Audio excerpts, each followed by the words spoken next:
So during this session, we're going to start looking at some of the ways that you can access information on Twitter completely anonymously. So if you're at all concerned about creating an account on Twitter and you'd prefer just to stay anonymous for now and just learn how to access information until you're really used to how Twitter works, this is absolutely for you. So we begin by typing into the address bar of our browser twitter.com, and it will take us to the Twitter site. Now it's asking me to log in because I do have an account and it's trying very hard to log me in, but I'm going to stay logged out for now so that you can see what it looks like when you're not using your Twitter account. So let's look at how we are able to get into Twitter and just look at the information that's there. So we start back up on the address bar again, and after twitter.com, we put in another slash and we say search. Whoops. So twitter.com/search, and when I go to that page, I get a much different look to the page. So this looks a lot like Google. I can just search anything here and Twitter will search for what I ask for through all of the tweets that are going on, and it will list them chronologically or by tweets that have pictures or the top tweets or however I choose to structure my search. Now I should add here as well that Google now includes tweets when you search for a topic. So if I decide that I'm going to look for the topic, well, let's try Ontario. If I were to put that into a Google page, Google search, it would search all across the internet, but also into Twitter to find tweets. However, what we're doing now is searching only the tweets. We're being very specific. So when I hit return, what I get are the top tweets for Ontario right now in chronological order. So I can scroll through what are sort of the top most popular tweets that include the word Ontario in them.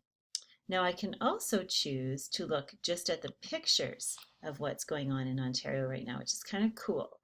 So you can look at the pictures that people are posting online that include the word Ontario in the tweet.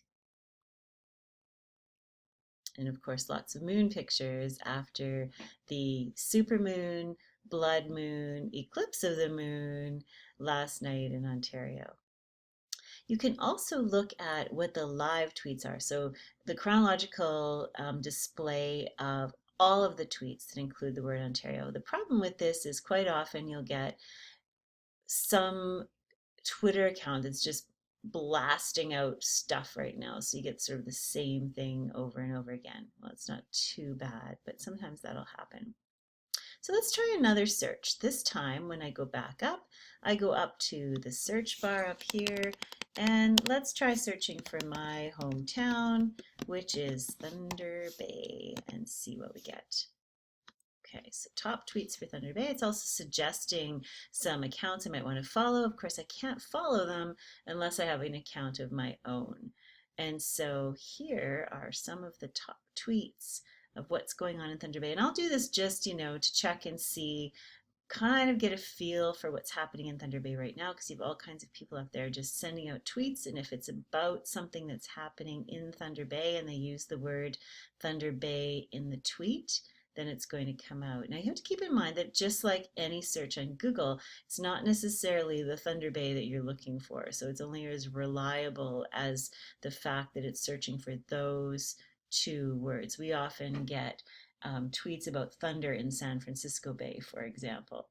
So if you want to be a little bit more specific, of course, we want to start learning the language of Twitter. And the language of Twitter, the way that we aggregate tweets, is by using something called a hashtag, which you may be more familiar with as the pound sign.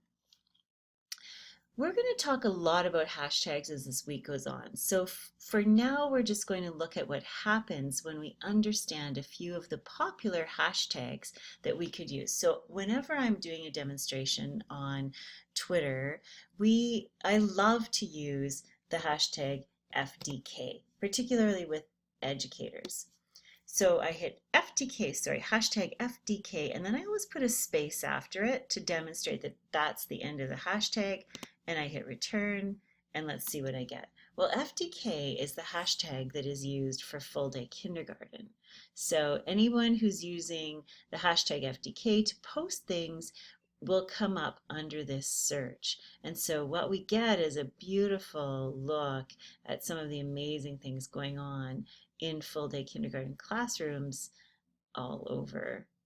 And I always love looking at this one because who doesn't just love to look at pictures of kids' classrooms and little kindergarten students learning and the kind of exciting things that they're doing and just how engaged and they are in the work that they're doing. So it's awesome to see. So FDK is a really good one for Ontario educators, another one that I would suggest that includes all kinds of things going on in education in Ontario right now is AuntEd. And when I look at that one, I'm going to look at the live tweets just to see what's happening right now. And there are a number of things related to the political situation, of course, but then a lot of teachers also sharing things that are going on in the work that they're doing. So that's a great starting point for you as we start learning how to just access that crazy amount of information that's going out on Twitter every single day.